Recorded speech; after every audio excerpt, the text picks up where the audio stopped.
Unmasking avoidant attachment. What they secretly expect during no contact. When it comes to romantic disconnection, few psychological patterns are more misunderstood than avoidant attachment. On the surface, avoidance appear calm, cold, or even indifferent during a breakup. They don't chase.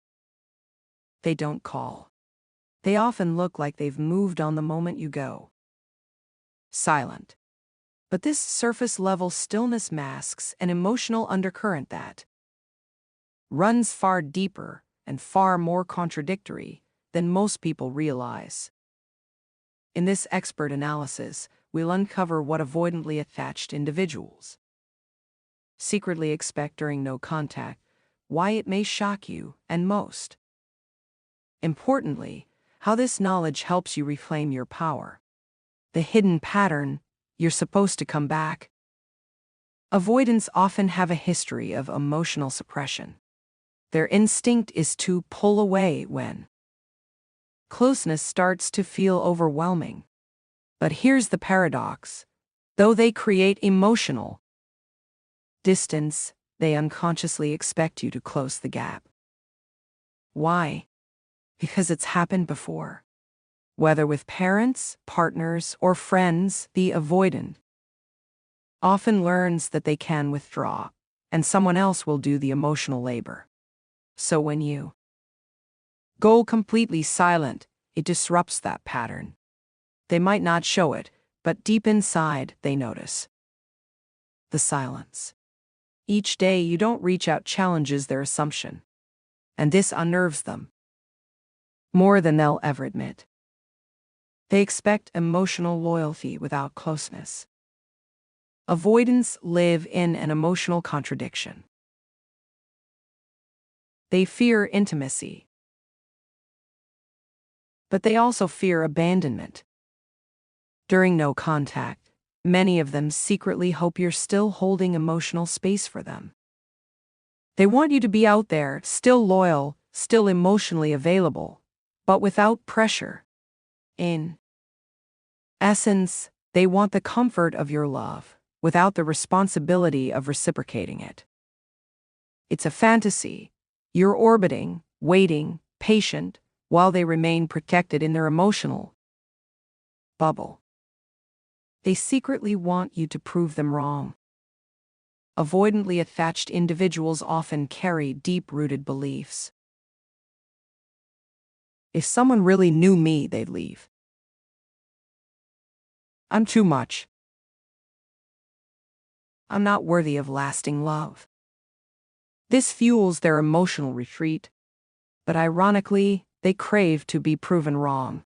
So part of them hopes you'll chase, that you'll fight for them, break the silence, and prove you are worth loving even when you're distant. But here's the catch: if you actually do chase them, it triggers their fear of intimacy again, pulling them further away. This emotional push-pull creates internal confusion for both of you. They want clarity without vulnerability. Avoidants want answers. Why did it end? How do you feel? Do you still love them? But they don't want to ask. They want insight without exposing themselves emotionally. So they silently scan social media, reread your last messages, or mentally replay conversations, trying to decode your silence without initiating anything. This is how they maintain control. Vulnerability to them feels like weakness, even if they long for clarity. They fear the emotional cost of getting it. They expect you to evolve, but not need them. Some avoidants secretly expect you to become stronger and more self-sufficient during no contact. Not because they want you to change for their benefit, but because emotional demands scare them. They want the idea of a better you. more emotionally stable, less reactive, independent, but still admiring them from a distance. This way, if they reconnect, it won't feel suffocating. They crave connection that feels safe, low pressure, and emotionally manageable. They want to be missed, but not needed. Avoidants want to be significant to you, but not obligated to you. They enjoy feeling desired, but not depended on. So during no contact, they quietly wonder, do they still think about me? Do I still have emotional power? If the answer feels like yes, it soothes their ego. But if you seem too needy or emotionally intense, they recoil. It's a balancing act. Admiration? Good. Attachment? Threatening. They fear being replaced more than you think. Avoidants pretend they're fine with you moving on. But the truth? They secretly dread the idea that someone else will get the version of you they couldn't appreciate. Silence gives space for imagination, and imagination amplifies insecurity. They wonder, what if there was someone better? What if I lost the one person who truly cared? What if it's too late?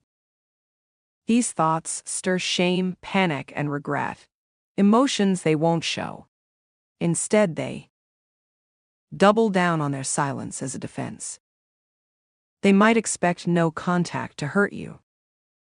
If the breakup was emotional or dramatic, some avoidants may view no contact as a form of punishment or emotional justice. Now they'll feel what I felt. This silence will make them regret it. But this mindset rarely lasts. Over time it fades, replaced by a much deeper, more vulnerable thought. Maybe the door isn't closed forever, even if I'm too afraid to open it. The final fantasy. You'll understand them without words. Here's the most surprising expectation of all. Avoidants secretly wish that you'll just get them, even if they never explain. They dream that your love will translate their distance as fear, not rejection.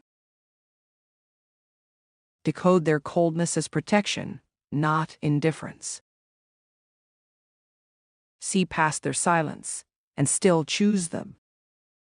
It's irrational, but it's also powerful. It's the emotional tether that keeps them loosely connected even after they've pushed you away. So what do you do with this? You stop performing. You stop chasing unspoken expectations. You stop shrinking to fit their comfort. Because the more you try to be what the avoidant expects, the more you abandon yourself. The real power of no contact. No contact is not a strategy to win them back. It's a space for you to reconnect with your own worth, to grow, to heal, to stop making emotional bargains with someone who refuses to meet you in the middle. And that's the twist. The one thing avoidants never expect is that you'll grow so much in the silence that you'll no longer need their noise. When they see you peacefully walk away, no longer triggered, no longer chasing, it's not anger that hits them. It's loss. Because for once, they're not running. They're watching and realizing they might never come back. Final thought. Your emotional depth is not a flaw, it's your gift. Protect it. Use no contact not to prove something to them, but to reclaim everything in you that was quietly fading. You are not here to shrink for someone's emotional limitations. You are here to rise. In silence. In strength. In self-respect.